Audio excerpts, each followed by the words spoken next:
about the history of the mission, though, we kind of have to go a few hundred years before the mission. So back in the 15 and 1600s, the land here was basically up for grabs by two countries who were trying to claim it.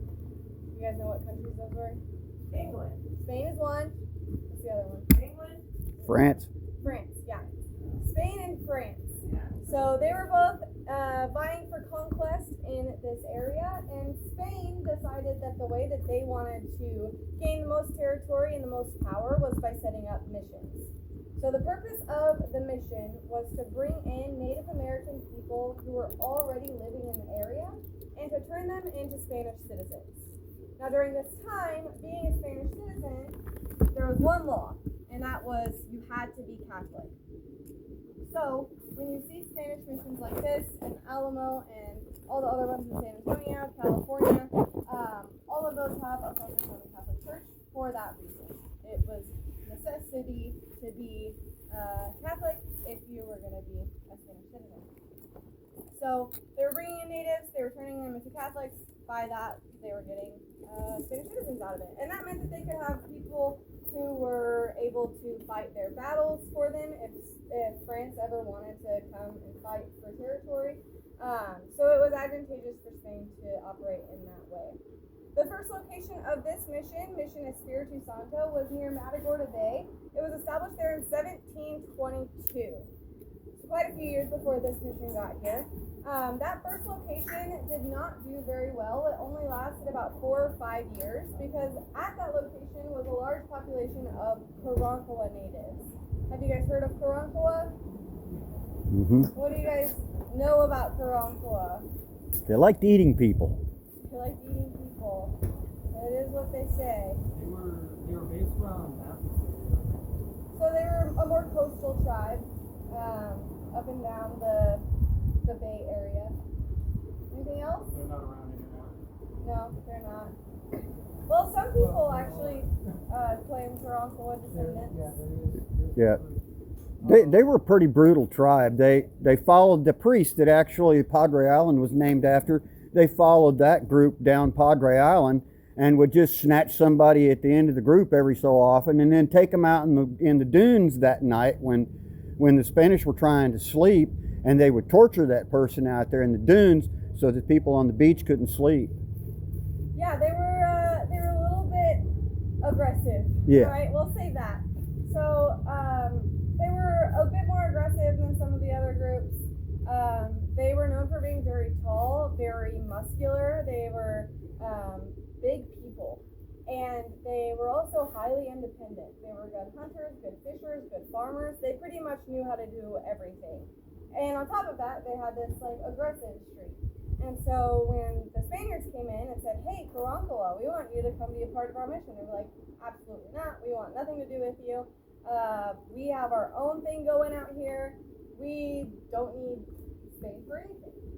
And for that reason, that first location did not last very long. So the mission moved a bit further inland to Mission Valley. That's about 30 minutes from here by car. It's near Victoria. And at that location were a large population of Aranama natives. Have y'all heard of Aranama? All right. So the Aranama were a much smaller group of people. They were also smaller physically than the Karankawa. They were short in stature, and they were known for often having distended bellies like you get with starvation and malnutrition.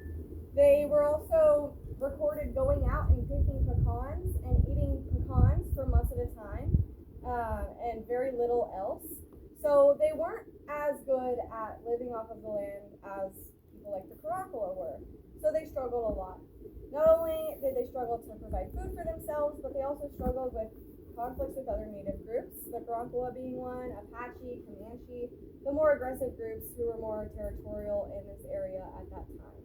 So when the mission came in and said, "Hey, Aranama, we would like you to come be a part of our mission, and we'll give you protection, shelter, food, clothes, all this stuff that you don't have in your normal life, but all you have to do is just become a Spanish citizen and be Catholic and learn Spanish and XYZ." And the Aranama were a little bit more welcoming to that idea just because it meant that they could survive. The priest would also bribe them if just telling them the benefits didn't work. They would offer them things like jewelry and beads, which were a good form of currency during this time, and chocolate, which probably would have been what sealed my fate into the mission. Mine too. So the Aranama went in a little bit easier. At that second location, they were able to grow a big following.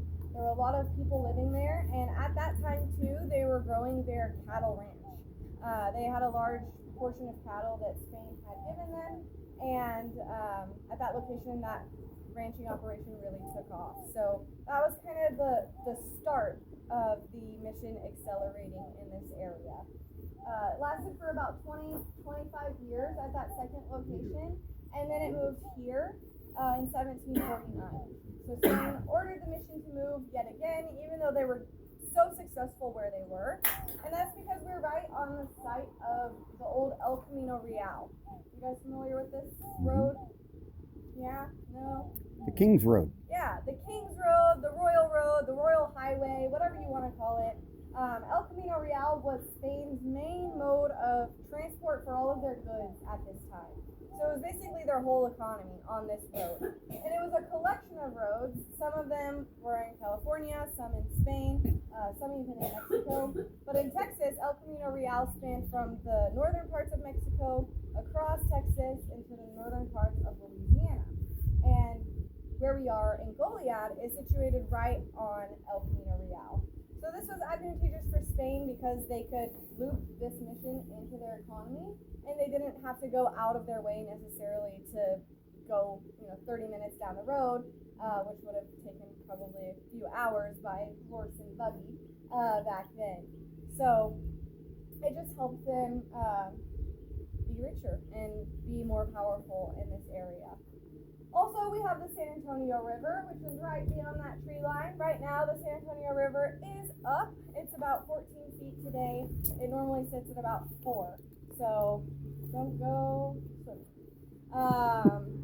When we get a lot of rain up in San Antonio, it all comes downstream and it floods here. But here, we had access to that river. We had access to El Camino Real. We're on this nice big hill so that they can see their enemies coming from miles away. Back in the 1700s, all of this was grassland, open field, and prairie. So all of these big oak trees, these big pecan trees that we see here probably wouldn't have been here, at least not in the way that we see them today. So they would have been able to really see their enemies coming from far away back then. Like I said, the mission moved here in 1749, and here it still stands today, but it took a few steps to get to where it is today. It wasn't always exactly what we see. So we'll go up and we'll talk about that, and yeah, do you guys have any questions about anything so far? I have one. Yeah. Why do you think they put the fort on one side of the river and the mission on the other? I see that the mission is in the crook of the river. Yeah. But yeah. So that's a great question. If you didn't hear, he said, why do they put the Presidio or the fort on one side of the river and the mission on the other?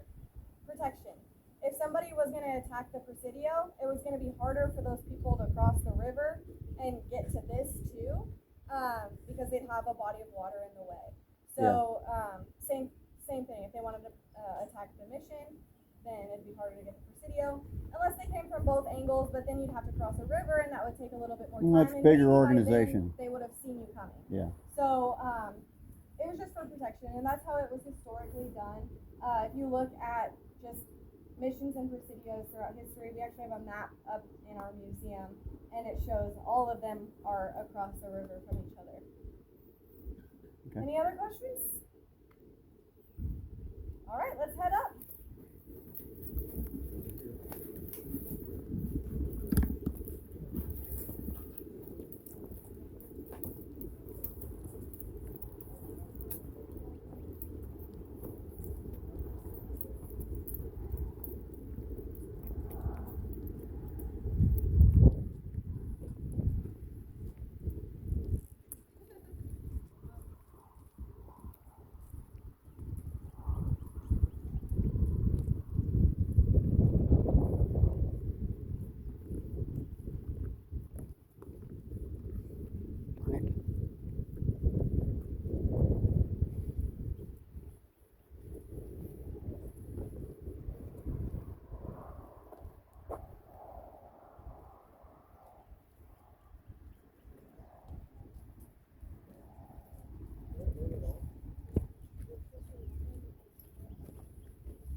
misnomer. They don't actually bloom every century. It's about every 10 years. Hmm. And it's blooming. Yeah, it's blooming. Hmm. I've seen a lot blooming lately, so. That's a big one blooming too. All right, so the mission moved here in 1749. As you can see, it's still here today.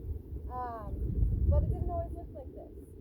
So when the mission got here, they thought that things were going to be great. You know, they had already established this really good system for ranching at the Mission Valley location, and they were coming to an area that had access to the San Antonio River, this nice big hill. They had El Camino Real at their side, and so they thought it was going to be great. But once they got here, they realized that accessing that water was a lot harder than it seemed.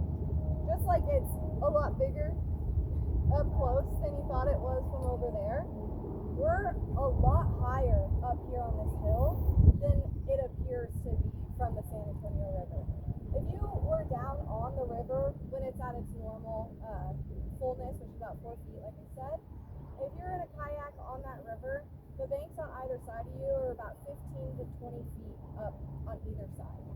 So you think about that, which is still down a hill, and then we're up here on this hill. So we're probably 100 plus feet above the San Antonio River right now. And so it was really difficult to access that water for irrigation for the crops that were being grown on the mission grounds.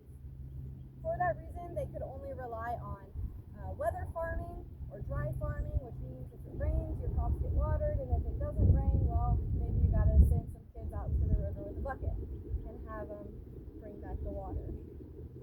So because of that system, they could only rely on 3 main crops year-round, and that was corn, beans, and squash, which still better than pecans, maybe year-round, but not something that I would want to personally eat just every day.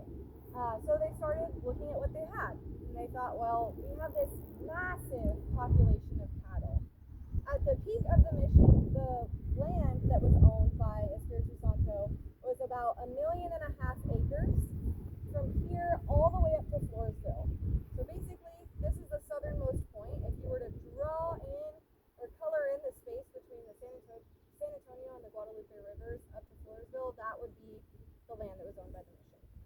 On that 1.5 million acres were 40,000 head of cattle. 40,000 head of cattle, just to put that in perspective, if you take all that meat from all those cows, that is enough meat to sustain the world's McDonald's for 12 days. There's a lot of McDonald's in the world. 12 days is actually pretty impressive. McDonald's serves meat?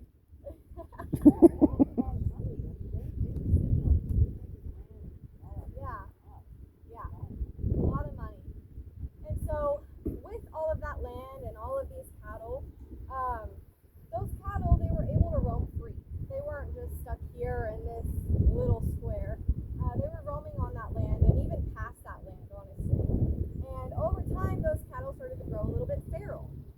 And eventually, they grew a little bit longer legs.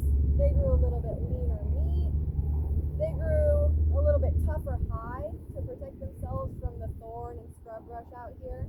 And they grew longer horns so they could protect themselves from any prey or predators, my bad. And the longhorns, like you said. So these cattle that once came from Spain as just your short horn black cow eventually evolved, went feral, turned into what we now know as the Texas Longhorn.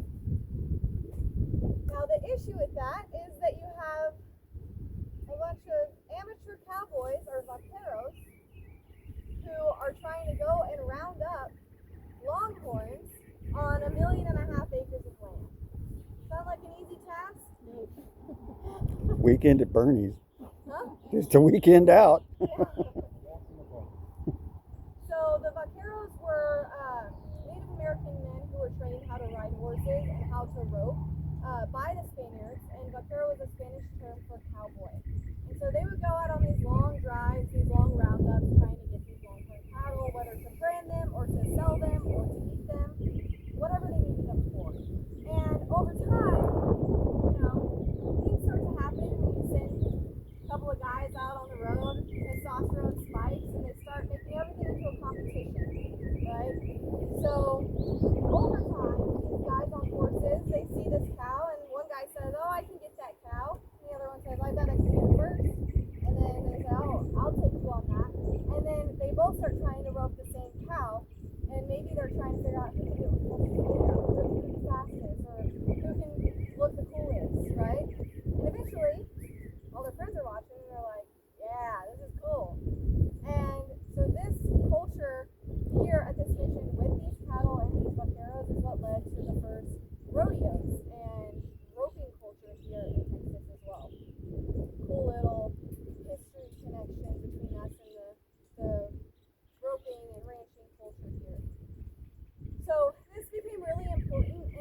they were just going to take them from them.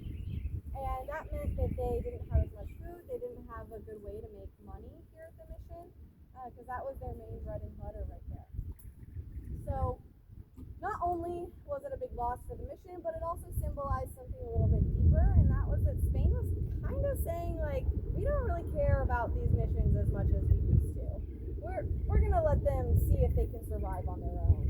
And eventually in 1796, Spain decided that they were going to secularize all of the missions that they had once established.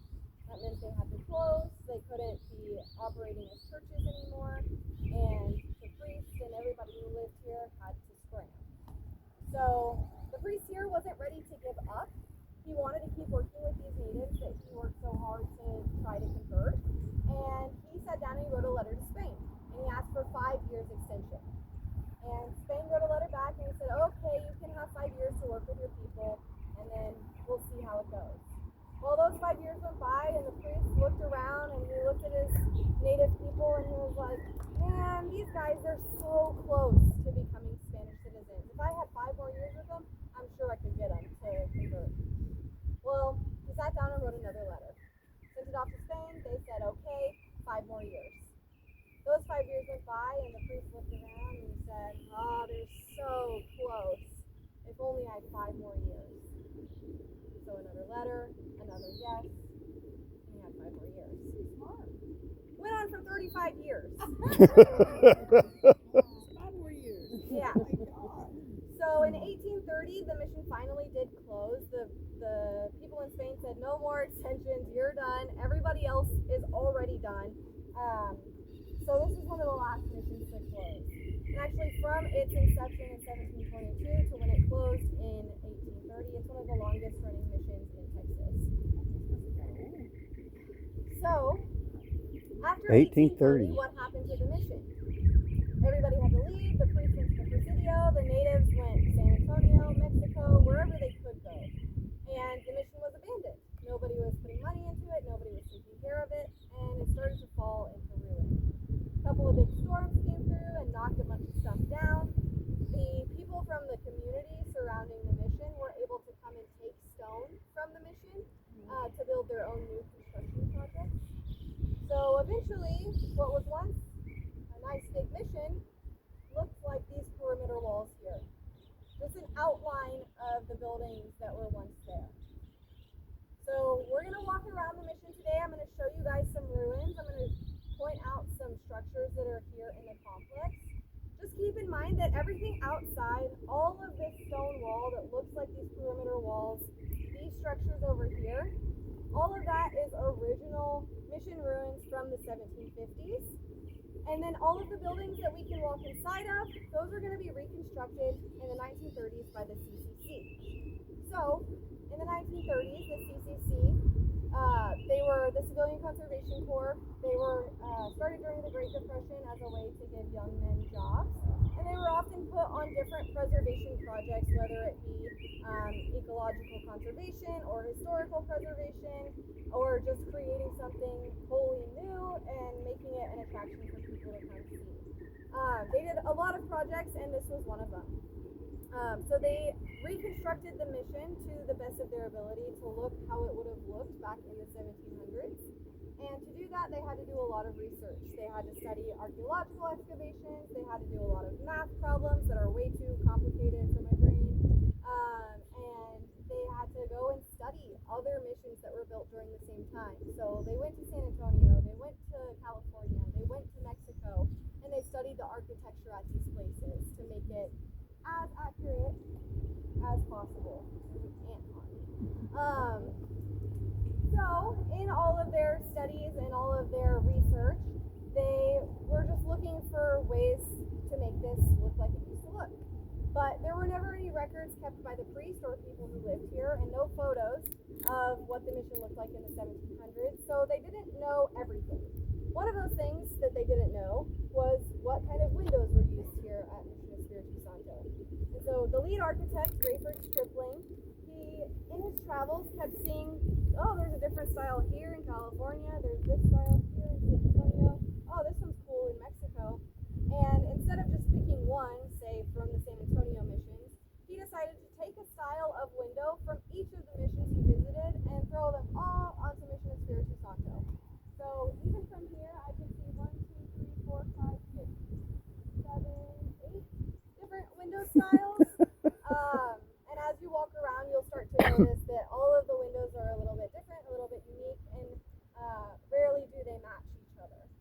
but that's one of my favorite features about this building.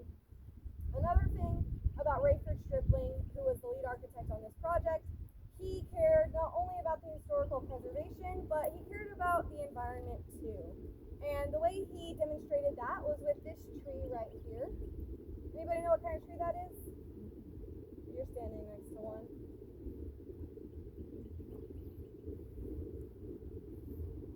So this is an Anaqua tree. Its nickname is the sandpaper tree because when we walk past it, if you guys reach up and feel the leaves, they feel like 120 grit sandpaper. This was a really important tree for the natives. They used the leaves to sand down their tools. They also would eat the berries. It's a tiny little red berry with a little seed in it. Tastes like a watered down plum. But that Anaqua tree used to be right about where that bench is on the porch there. And when the CCC came here during the reconstruction, they looked at their plans and they said, there is supposed to be a building here. There's a tree in the way. What are we going to do? And Rayford Stripling didn't want to cut this tree down because back then it was probably already 75 to 100 years old. And he decided, I've got a bunch of strong men around here. We've got a bunch of tools at our disposal. Let's try and move this tree. So they hand dug a trench from where that bench is today to where the tree stands, and they transplanted the root ball of the tree. And they had no idea if it would work, but they came back a few years later and saw the tree still standing there, and they said, "My God, you did it!" Yeah. So Looks like it worked. Probably about 150 to 200 years old. The lifespan for these trees is about 250 to 300, so we're touching it near the end, but yeah. Well, it's coming on 100 years since they moved it. Yeah. Y'all have any questions about any of that before we go take a look around the grounds? All right. We're going to go look at some ruins now. If you guys reach up and feel the sandpaper tree leaves when we walk past, they feel really cool.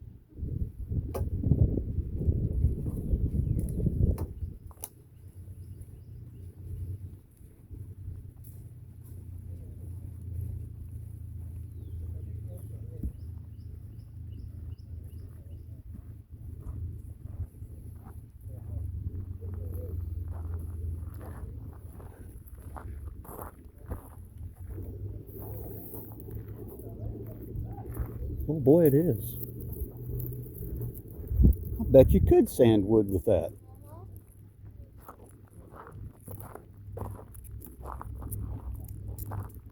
I will give it a try this evening, tell you the truth.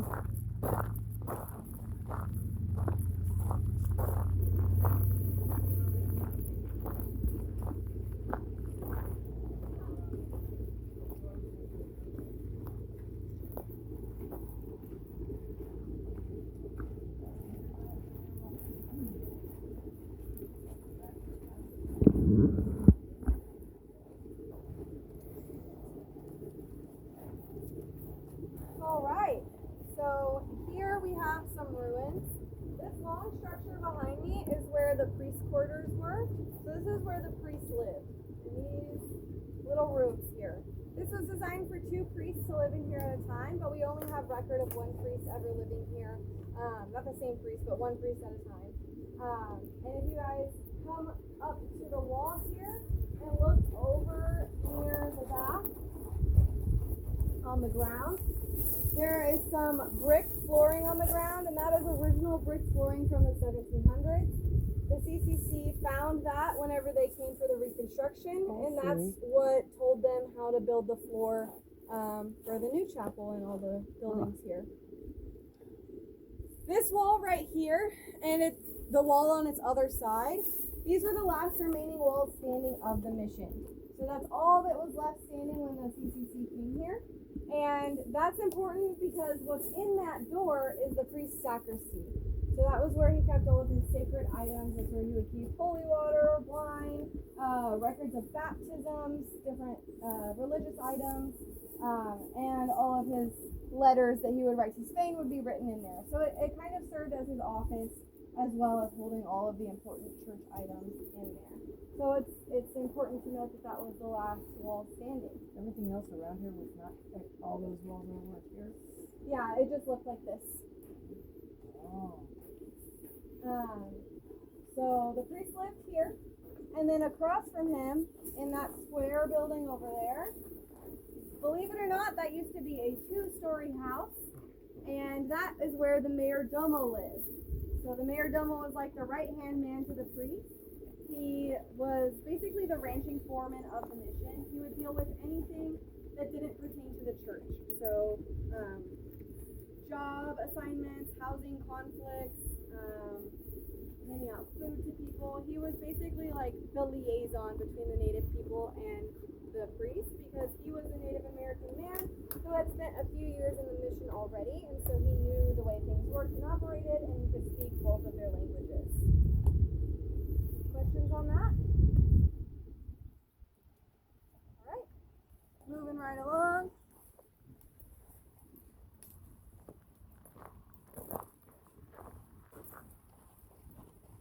Is anybody interested in going on the Rosario tour?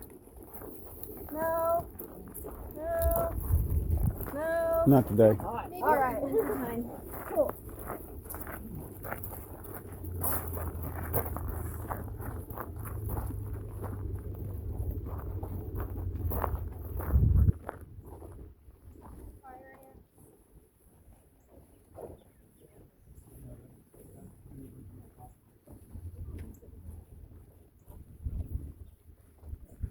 So this building was reconstructed as well? Yes.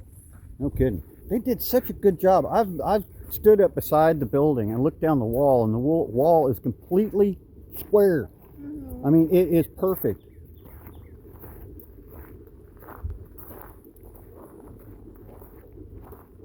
The Spanish were good at instructing. They were good at building stuff like this. This is early. It's like the Presidio over there was the only fort west of the Mississippi River that was involved in the American Revolution. Yeah.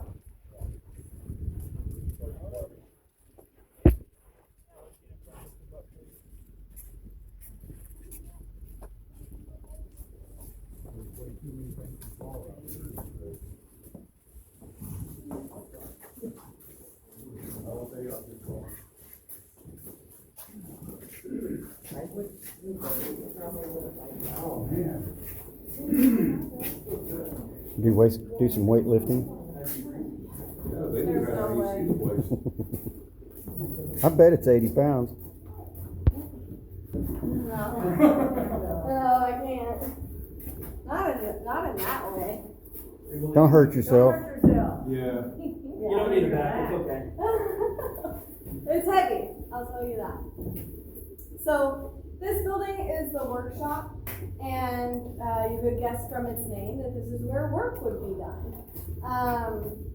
So back in the days of the mission kids, this might surprise you, but there was no Walmart or Amazon Prime. They didn't drop drones into your yard with the groceries you bought.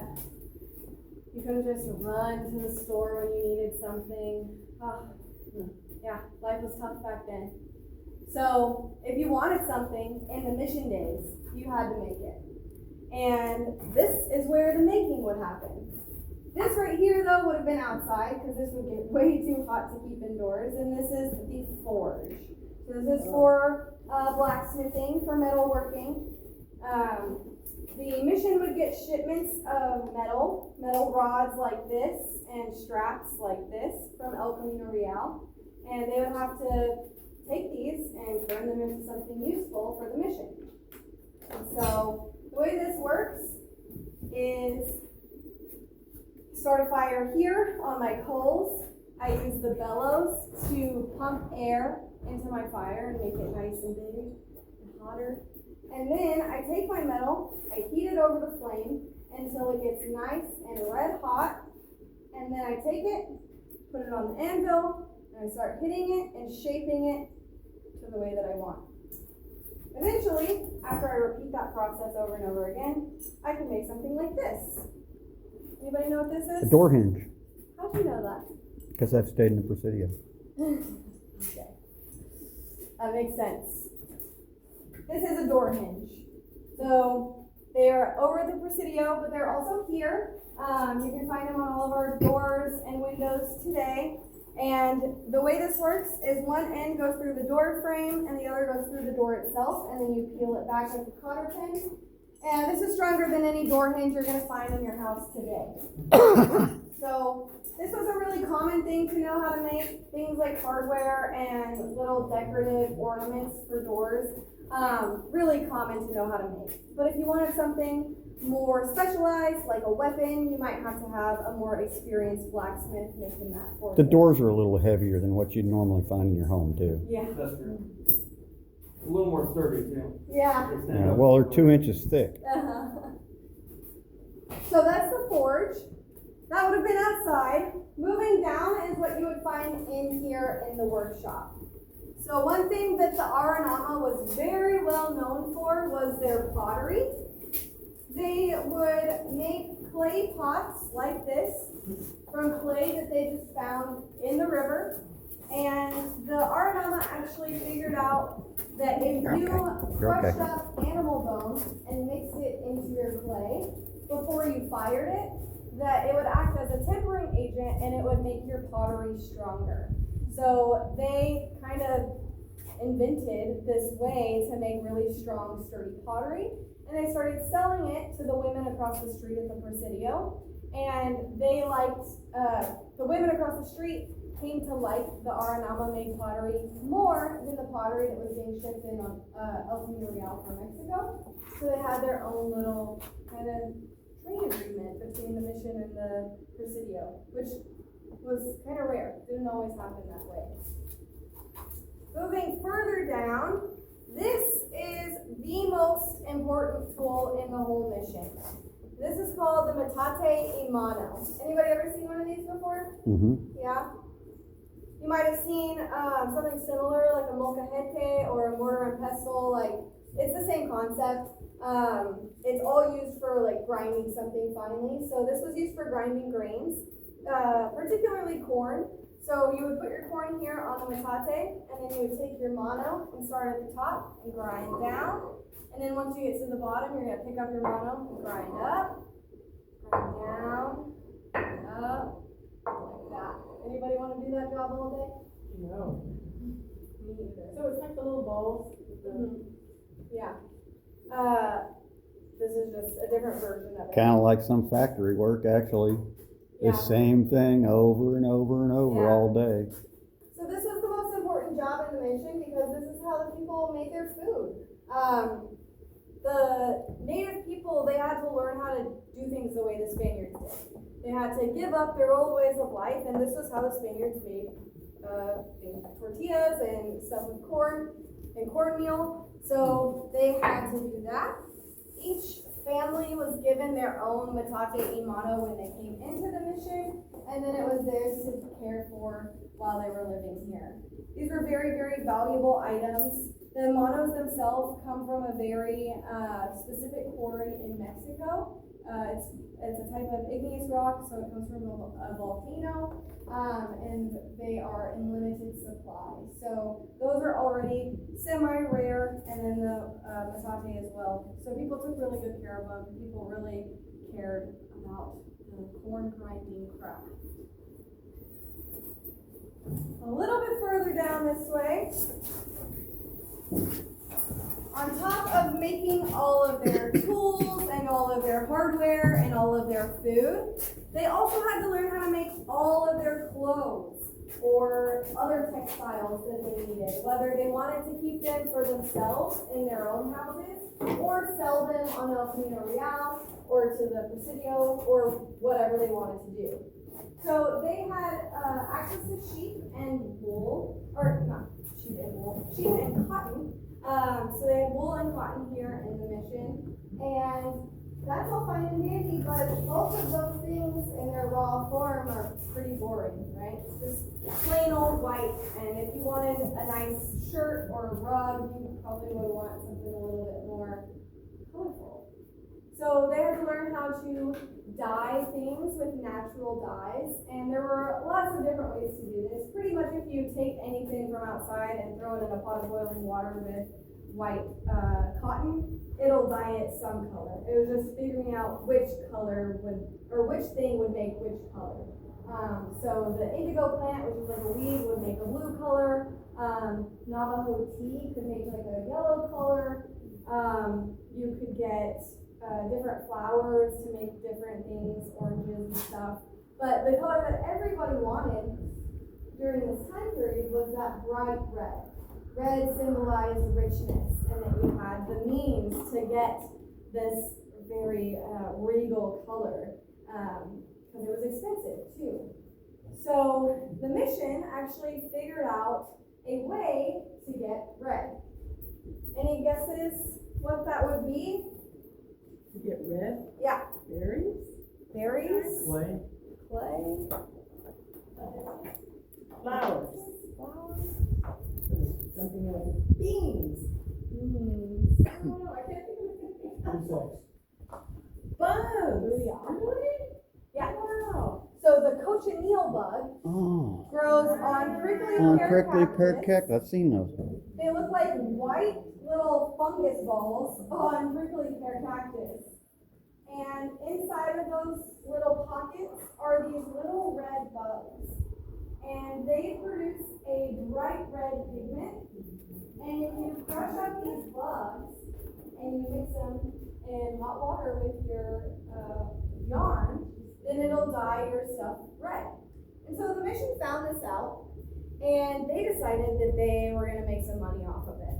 So they started crushing up cochineal and selling it to different missions, and they started just selling it as red pigment.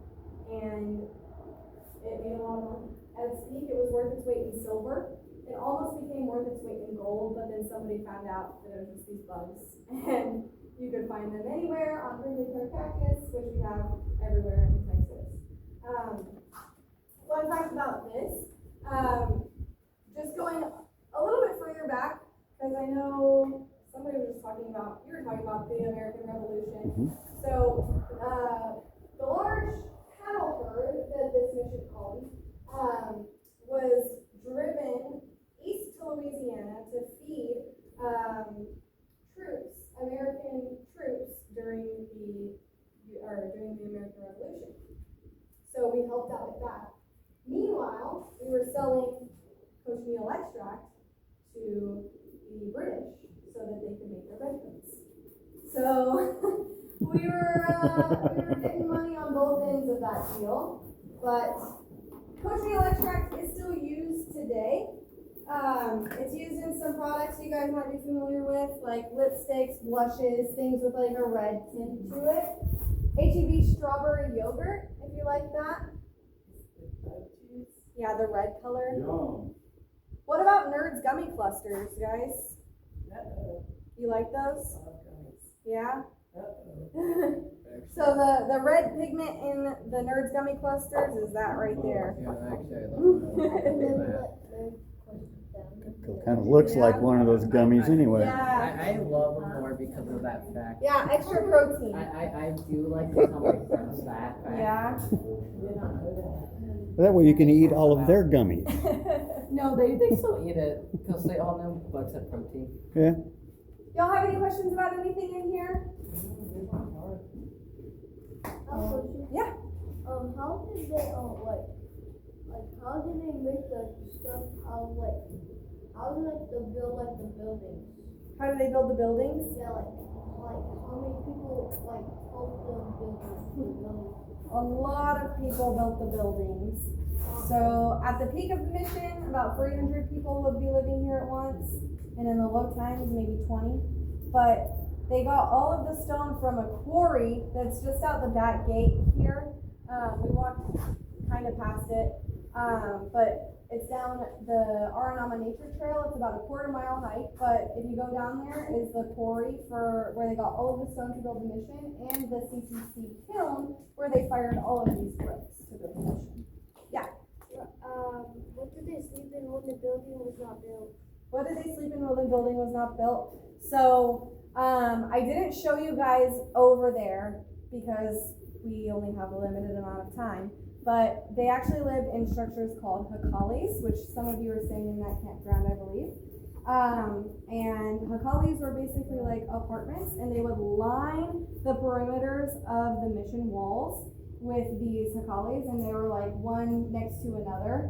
And so one person would build 3 walls off of the back wall, and then the next door neighbor would build 2 walls off of their wall, and then the next door would build 2 more walls until they went all the way down the. But that was here on this area.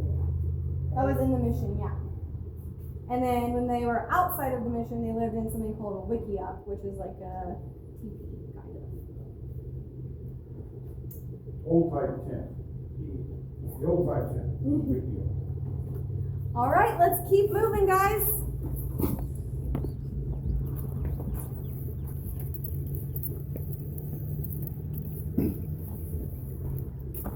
You do the Mission Rosario deal on Sunday also, right? Yes. Okay. On Sunday, it's in the morning. It's in the morning. Yeah, I may go ahead and head on over there in the morning and just meet you guys over there. Because I'll be doing a bicycle. Okay. If you go out there on your own, just wait a little bit. Because, well, let them know that you're going to be going out Yeah, there. I will let you guys know. I'll coordinate it with you because you may not be going. Yeah. Well, yeah, so just let them know. I know she'll come out there if she knows someone's waiting. Okay. We're going to stop right here. But if you're not going to go on the history tour, just let them know that you're going to go out there and then give them a few minutes to get out there. Yeah. But yeah, that's at 11. Well, the history tour. What? But that's I thought you had the caravan cars out there, like you take your own car. Yeah. Oh, okay. Yeah. So it's the same deal tomorrow. Is the history tour is just at 10 tomorrow. Okay. Instead of 2. Okay. Like this one. Okay. So this is one of our second to last stop right here. Looking at this door. What do you guys think of that? Looks like it's dangerous. It looks like it's a church. And short. Dangerous. Somebody told me what the skeleton was above the door, and I don't remember. Is that where the dead come in or the dead go out? Or both. Something bad. I think it looks like where the day goes. Going there to die. Where they go in, you think? So this is called the Door of Death, and it was primarily used as a funeral door. So this is where they would bring the dead out. The double doors served so that people could stand on either side of the casket as pallbearers and carry the casket out. The reason we think this symbol is here, if you guys have looked around as we've been walking, you might have noticed that we don't have a cemetery here. Mm-hmm. At least not a marked cemetery. So this skull and crossbones is essentially the entrance to our cemetery. Back in Spain, dating way back to like the 1200s, this symbol was used to mark the entrances to cemeteries, and over time it evolved to become this rite of passage for Spanish Catholic people going from life into the afterlife. And when they came here to the mission, it was still tradition to put this on the entrance to your cemetery. But the Aranama people believe that if I die right here, this is where I should be buried because this ground is sacred because it's where I lost my life. And it's kind of hard to get people to die inside of a cemetery. So we think that the Spaniards put this symbol on the door so that they would compromise with the Aranama. It would allow for the natives to have a traditional Spanish Catholic funeral ceremony, carry their dead through the door of death, passing under the symbol, doing their rite of passage, and then the Aranama would be free to go and bury their dead wherever they saw fit. So not necessarily on this land. Could be anywhere. Could be anywhere. I wouldn't be surprised if this isn't the cemetery out here, though. Like where we stand. Yeah. Yeah. Probably a lot of bodies. So there are. Well, it probably wouldn't be where you're standing because that's really close to the door, but they would, I mean, out you know, here. yeah. Yeah. So Mhm. there are a few known burial sites on the mission grounds. If you guys are interested in seeing those, there is a map inside of the museum that I can point you guys to. Just let me know. It has a little legend on it, and it shows where the known ones are. There are plenty that are unknown. We're not going to go digging for them. We're not going to try and find them. We're just going to let them. Well, they have electronic devices. You could actually do that nowadays. Yeah. And you know, this place has had its fair share of archaeological excavations back when the CCC was here. And I guess the state of Texas just isn't really interested in opening up that can of worms because I think the comes a lot with that. Yeah, you start finding cemeteries, yeah, there becomes a problem. A lot that comes with that. But do you guys want to go in through the door then? Yeah. The walls are about 7 feet tall.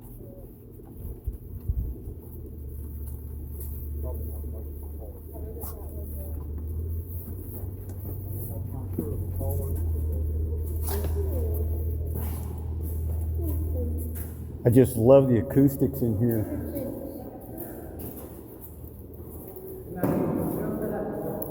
Get somebody who can speak Latin real well.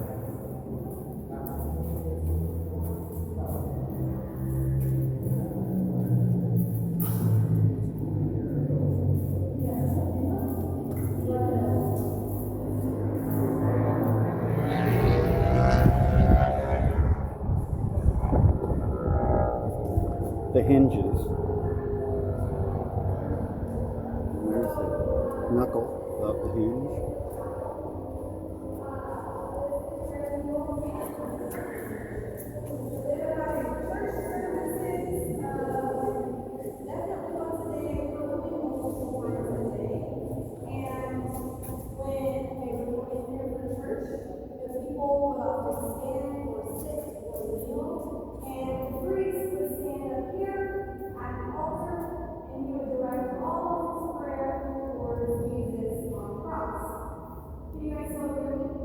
Yes. So the echo in here was part of the design of this chapel. Because you gotta think, back in the 1700s, there were no sound systems, there was no electricity, and so they needed a way for voices to carry in big rooms like this.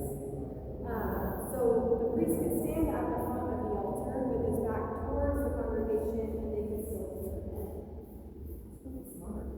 Even though they could hear him now, they didn't always understand him. Because a lot of times during church, the priest would be speaking in Latin, which the natives didn't understand. And when he wasn't speaking in Latin, he was probably speaking in Spanish from the pulpit here.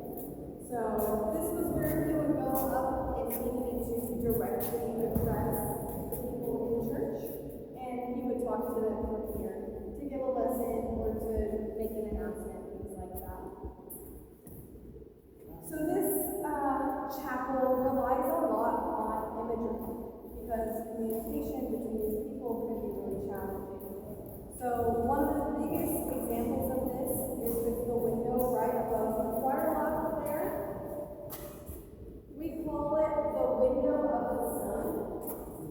And every year, you guys just missed it. On April 16th. Yeah, so I guess last 9 days ago. On April 16th, we have something called a solar illumination. So the setting sun lines up perfectly with that window, and it casts a spotlight on Jesus on the altar up here. Oh, that's amazing.